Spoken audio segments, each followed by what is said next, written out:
Good morning बच्चों। आज की क्लास हमारे क्लास थर्ड की है। क्लास थर्ड में हिंदी सेकेंड, हिंदी निहारिका, हिंदी सेकेंड यानी हिंदी निहारिका से आज हम लेसन 5 का सेकेंड टाइम का रिवीजन करने जा रहे हैं। कल मैंने आपको पिछला जो हमारा वीडियो था उसमें हमने आपको लेसन 4 तक का रिवीजन, सेकेंड टाइम का रिवीजन कंप्लीट करा दिया है। उम्मीद करते हैं आपकी समझ में आ गया होगा। अगर नहीं समझ में आ रहा है, कोई भी क्वेश्चन ऐसा है जो आपकी समझ में नहीं आ रहा है, तो हम बार बार यही चीज़ आपको कह रहे हैं कि आप उसको फ़ोन के द्वारा हमसे पूछ सकते हैं। आप जो कॉपियाँ कंप्लीट कर रहे हैं उनको भी आप मोबाइल के द्वारा हमें दिखा सकते हैं कि आपने सही लिखा है, कि उसमें कुछ कमी है, कैसा है। उस चीज़ को आप फ़ोन के द्वारा हमसे पूछ सकते हैं। हम अपने हर वीडियो में आपको ये चीज़ समझाने की, बताने की कोशिश करते हैं कि आपकी समझ में अगर कहीं भी कुछ भी अगर नहीं आ रहा है तो आप फ़ोन करके हमसे पूछ सकते हैं। अपनी कॉपी को, क्लास वर्क की कॉपी को, होमवर्क की कॉपी को, ये आप हमको फ़ोन के द्वारा दिखा भी सकते हैं। इससे क्या होगा, आपके द्वारा की गई कॉपी में अगर कुछ गलतियां हैं तो उसको हम पहले ही आपको बता सकते हैं, ताकि आप उसको इरेज करके फिर से सही लिख सकें। इससे क्या होगा कि आपकी कॉपी कम से कम गंदी दिखेगी, गलतियां कम होंगी और आपको भी पढ़ने में आसानी होगा। उम्मीद करते हैं आपकी कॉपी अब तक कंप्लीट हो गई होगी। अगर नहीं हुई है, प्लीज़ जल्दी से जल्दी कंप्लीट करके उसको स्कूल में सबमिट करिए। मंडे तक का हमने आपको समय दिया था। मंडे तक आपकी कॉपी स्कूल में सबमिट हो जानी चाहिए।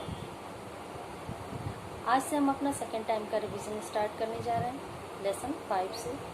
लेसन 5 हमारा कविता है, फूल हमेशा मुस्कुराता है। ये कविता सोहनलाल द्विवेदी जी ने लिखी है। इस कविता के द्वारा उन्होंने फूल के बारे में बताया है।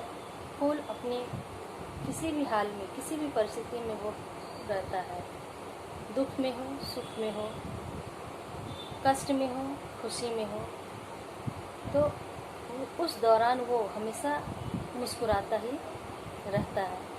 उसके चेहरे पर, उसके फूल पे कभी उदासी आपको नहीं दिखेगी। आप कितना भी दुखी क्यों ना हो, आपके मन में किसी प्रकार का भी कोई कष्ट अगर है, तो आप थोड़ी देर के लिए अगर अपने आसपास का जो वातावरण है, हरियाली वाला वातावरण, फूलों से भरा हुआ वातावरण, आप थोड़ी देर वहाँ पे आप अगर समय बिताएं तो आपको ये एहसास होगा कि आपका दुख पहले की अपेक्षा कम हुआ है। तो हमें फूलों से यही सीखना चाहिए कि हम कैसे भी हालात में क्यों ना हो, अपने जीवन में, सबके जीवन में सुख दुख आता रहता है, उतार चढ़ाव आते रहते हैं। लेकिन उस दौरान अगर हम उसी दुख को पकड़ कर बैठ जाएंगे कि हम बहुत दुखी हैं, हम ये परेशानी है, हमारे साथ ऐसा हुआ, तो हम अपने जीवन में आगे कैसे बढ़ेंगे? कभी नहीं बढ़ सकते। हम उस दुख से कभी उबर नहीं पाएंगे।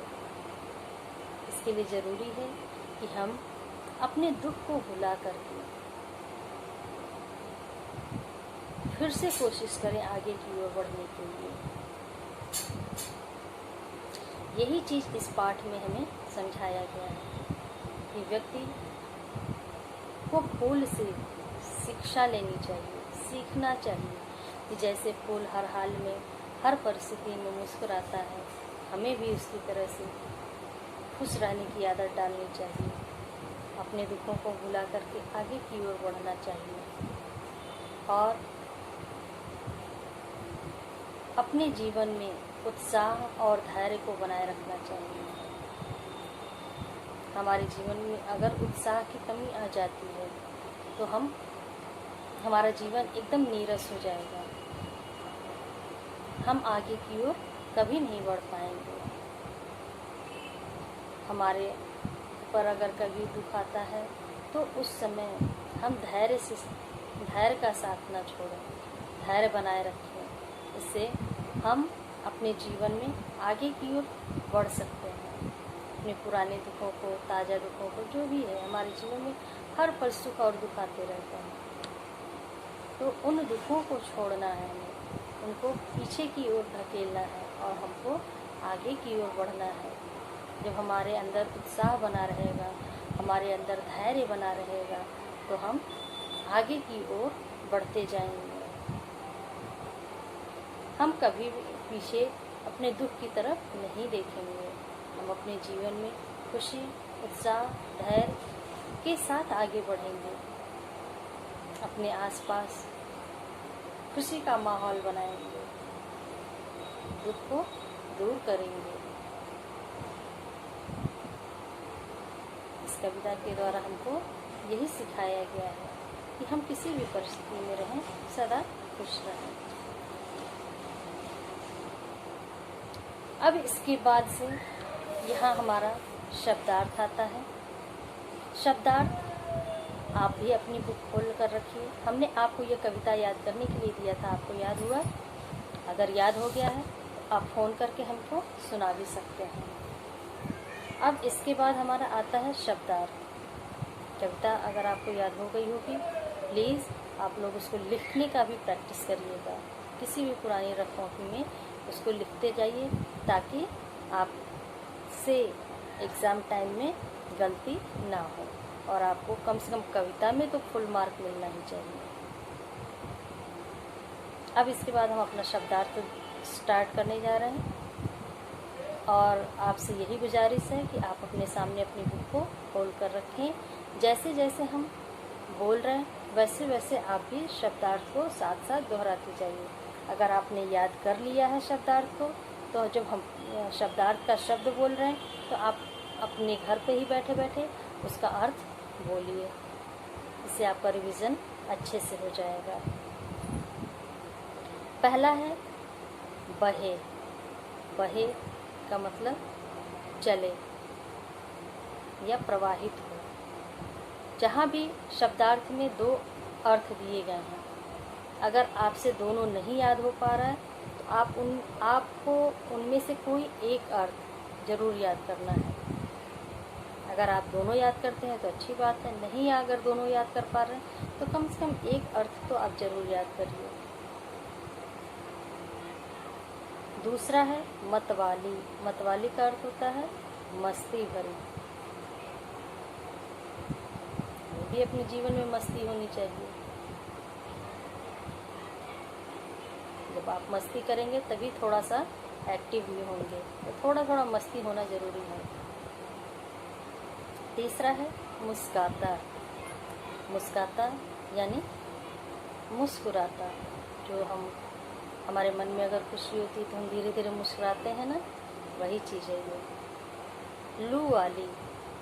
जब अप्रैल का महीना आता है, मार्च अप्रैल का, उस समय होली का समय बीतता है, होली आने वाली होती है, तो उसमें क्या होता है, बहुत तेज़ हवाएं चलती हैं। होली के बाद से एकदम लगता है जैसे शरीर को वो झुलसा देंगी, जला देंगी। बाहर निकलने के लिए हिम्मत नहीं होती है। पूरे टाइम मन करता है कहीं ठंडी जगह छाए में बैठे रहें। तो उस समय जो गर्म हवा चलती है, जो हमारे शरीर को एकदम जला देती है, झुलसा देती है, उसी हवा को हम लू वाली हवा कहते हैं। वही चीज़ यहाँ पे दी गई। लू वाली का मतलब झुलसाने वाली, जलाने वाली जो हवा चलती है उसको कहा गया है। धूल में मिलना यानी मर जाना। धूल में मिलना का अर्थ है मर जाना। इसके बाद है टपक। टपक यानी गिर कर। यहाँ तक का हमारा हुआ। अभी और हमारा टपक यानी गिर कर। जैसे पेड़ पर छोटे छोटे पौधे होते हैं, उनमें फूल खिलता है। जब वो मुरझा जाते हैं तो क्या होता है, वो डाली से टूट करके ज़मीन पर गिर जाते हैं, गिरते हैं ना। या पेड़ों पर जब फल लग जाते हैं फल लग जाते हैं, जो धीरे धीरे समय के साथ जब वो फल बड़े होते हैं, पकते हैं, जब ज़्यादा पक जाते हैं तो उसकी जो डंडी होती है वो धीरे धीरे वो कमज़ोर होने लगती है और वो फल पेड़ से टूट करके नीचे गिरता है ना, उसी को कहते हैं टपक। इतना समझ में आ गया। इसके बाद है भाता। भाता यानी अच्छा लगता है, ये चीज़ मेरे मन को बहुत भा गई, ये चीज़ मेरे मन को बहुत अच्छी लगी। ये वही शब्द है भाता, यानी अच्छा लगना। यहाँ तक का आपको शब्दार्थ समझ में आ गया। आगे की ओर हम बढ़ते हैं। इसके बाद दिया गया है प्रश्नोत्तर। प्रश्नोत्तर हमने आपको कॉपी में कराया है, PDF पर भी दिया है, इसमें क्लास का जो ग्रुप बना तो उसमें हमने PDF डाला था अपना, उसको देख करके आपने, उम्मीद करते हैं आपने कंप्लीट भी कर लिया होगा। अब इसी क्वेश्चन आंसर को हम आपको बोल करके एक बार और समझाने की कोशिश कर रहे हैं।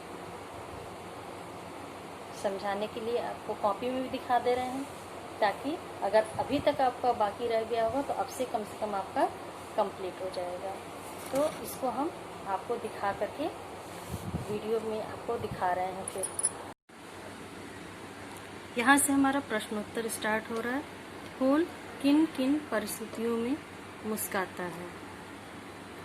आंसर में हम लिखे हैं, फूल मत वाली हवा हो या लू वाली हवा, पत्ते हो या कांटे, डाली पर खिला हो या डाली से टूटकर नीचे गिरा हो, वह हर हाल में मुस्कुराता है।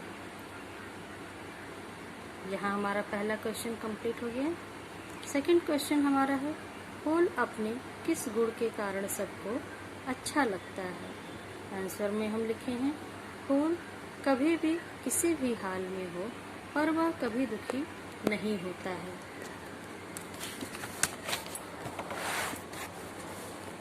अपने इसी गुण के कारण वह सबको अच्छा लगता है। थर्ड क्वेश्चन हमारा है, यह कविता किसने लिखी है? आंसर में हम डाल रहे हैं, यह कविता सोहनलाल द्विवेदी जी ने लिखी है। इसके बाद हमारा फोर्थ क्वेश्चन है, कवि हमें क्या सीख दे रहा है? आंसर है, कवि हमें यही सीख दे रहा है कि फूल हर हाल में मुस्कुराता है, हमें भी फूल की तरह सदा मुस्कुराते रहना चाहिए। इसके बाद हमारा कविता की पंक्तियाँ पूरी करो। इसके लिए ज़रूरी है कि आप कविता याद कर लें, ताकि खाली जगह वाला जो कविता की लाइनें दी गई हैं उसको आप आसानी से कंप्लीट कर सकें।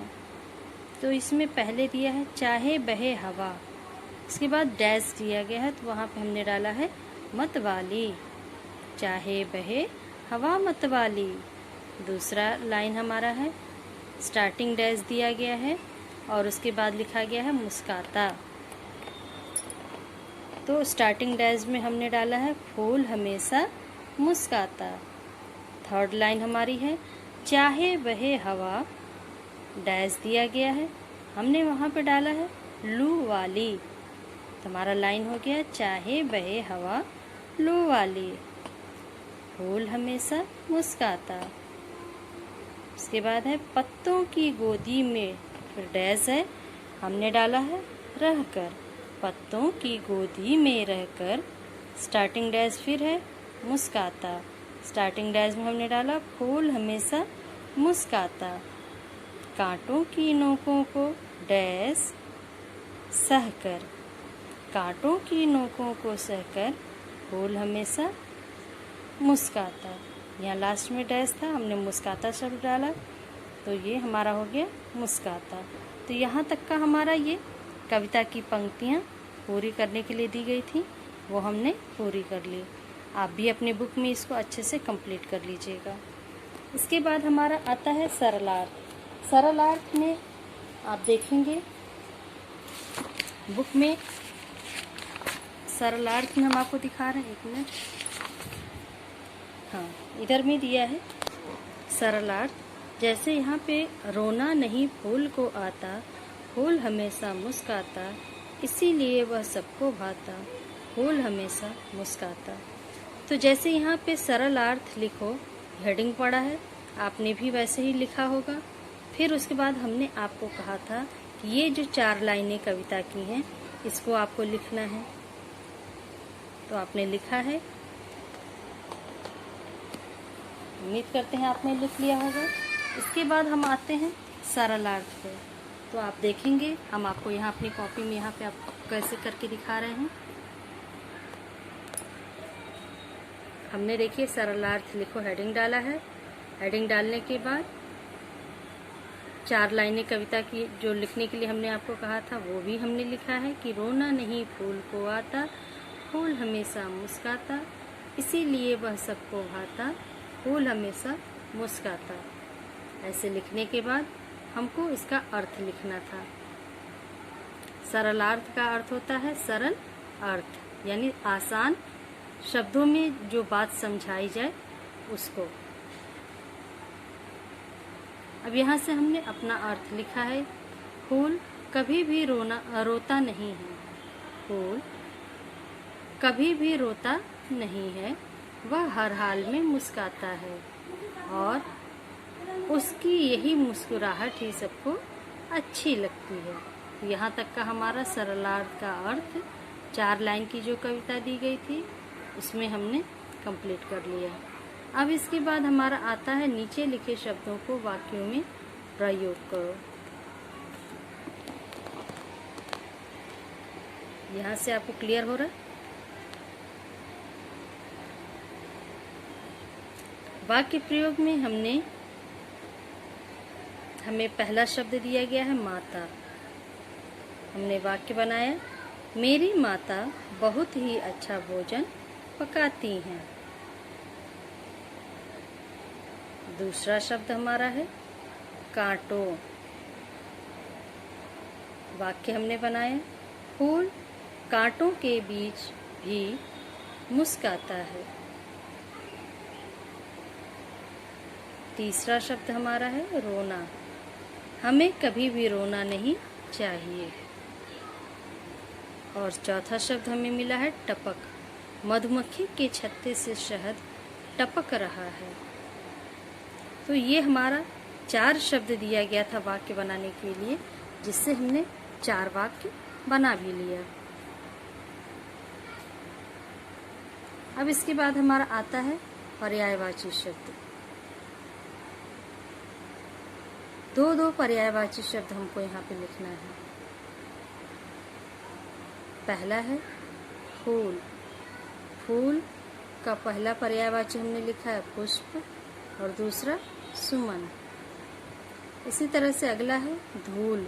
धूल का हमने पर्यायवाची डाला है पहला रज और दूसरे में डाला है कण। तीसरा शब्द हमारा है हवा। हवा, पवन, अनिल, वायु भी आप लिख सकते हैं। हमेशा, हरदम, सदा। तो यहाँ तक का हमारा ये पर्यायवाची शब्द हो गया।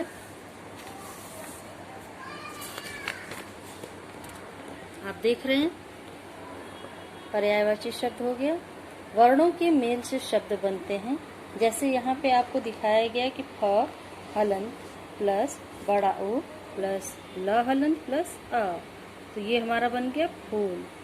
अब इसी तरह से इधर दिखाया गया है प हलन प्लस अ प्लस त हलन प्लस त हलन प्लस आ, पत्ता।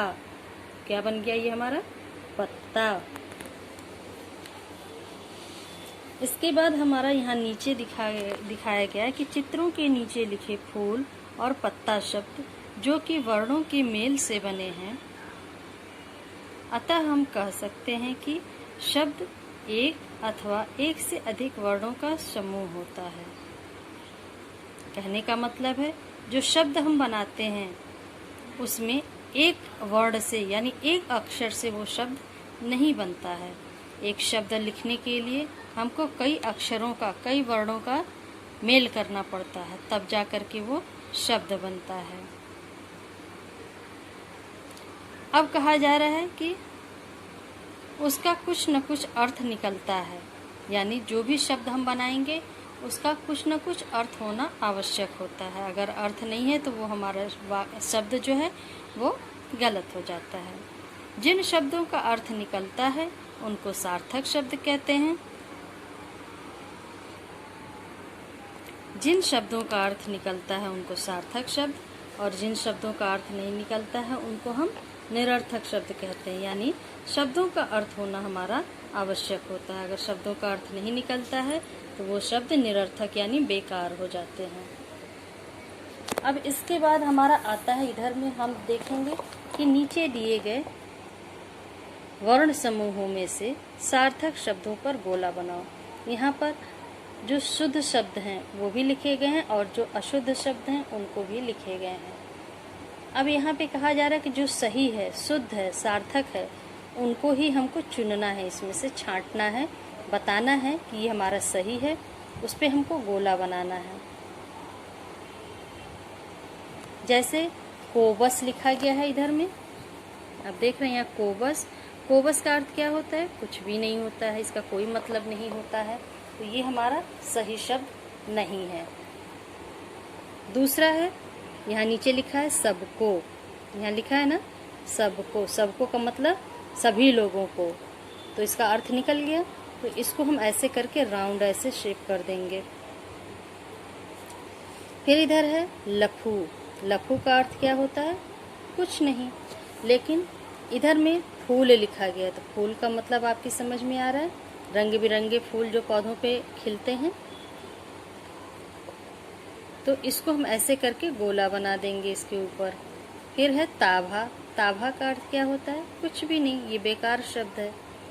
लेकिन इधर लिखा है भाता। भाता यानी अच्छा लगता है, तो इसको हम ऐसे राउंड शेप कर देंगे। इसके बाद इधर दिया है टाका। टाका, तो टाका का क्या अर्थ होता है? कुछ भी नहीं, ये बेकार शब्द है। लेकिन जस्ट इसके बगल में दिया है कांटा। तो कांटा का अर्थ होता है क्या है? जो फूल के साथ छोटे छोटे निकले होते हैं नुकीले से, जो जिनको छूने से हमारे हाथ में ये चुभ जाते हैं, तो ये कांटा हमारी समझ में आ गया। तो इसको हम ऐसे राउंड शेप में कर देंगे। अब इसके बाद दिया गया है उच्चारण अभ्यास।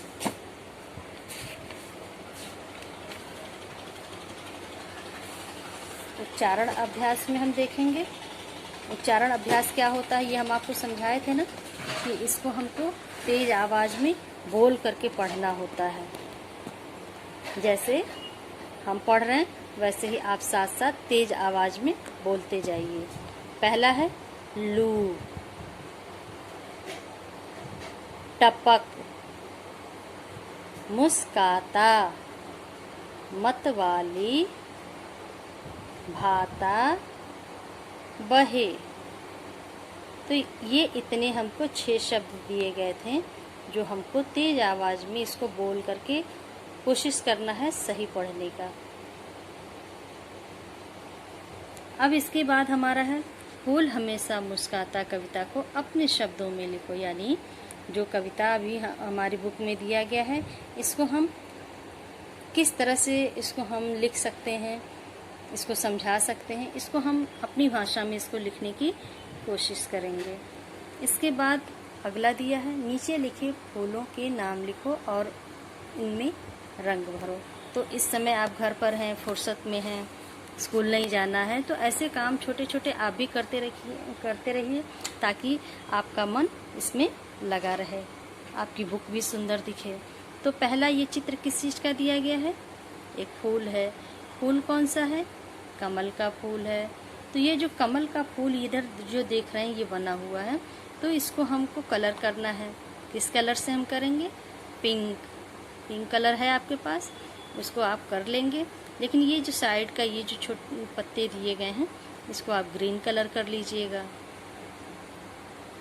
और यहाँ पे नीचे ये जो डैश दिया गया है, डैश में आप नाम डाल देंगे कमल, कमल। इसी तरह से अगला इधर चित्र बना है, इस चित्र को आप देख रहे हैं ना। इस चित्र में आपको देखना है कि ये कौन सा फूल है। पहचान रहे हैं आप कौन सा फूल है ये? तो ये सूरजमुखी का फूल है। कौन सा फूल है? सूरजमुखी का फूल है। तो इसको कैसे करते हैं? ये जो पंखुड़ी दिए गए हैं ना साइड साइड से, फूल की जो पंखुड़ियां हैं, इसको आप येलो कलर में करेंगे। ये जो बीच का जो गोला आपको दिख रहा है बीच में, ये आप ब्राउन कलर में कर दीजिए। और उसके बाद ये पत्तियां हैं तो इसको ग्रीन कलर में कर दीजिए। और ये जो डंडी आपको दिख रही है, इसको भी आप ब्राउन कलर में कर सकते हैं।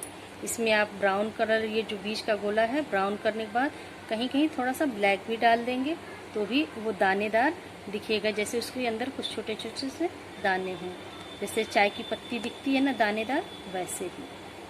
तो इसको आप लोग कलर कर लीजिएगा।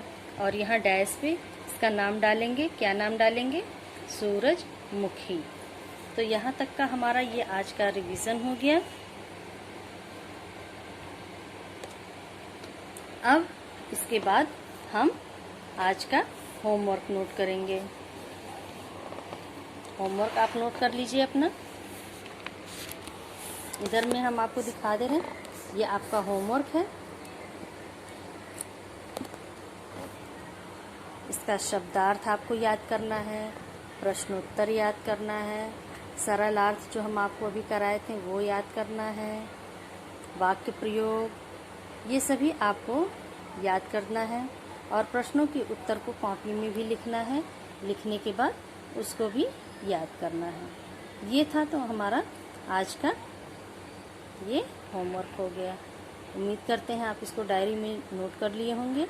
अगर नहीं किए तो अब से कर लीजिए और कंप्लीट करके कॉपी सबमिट करिए। यहाँ पे आज का हमारा रिवीजन क्लास ख़त्म होता है।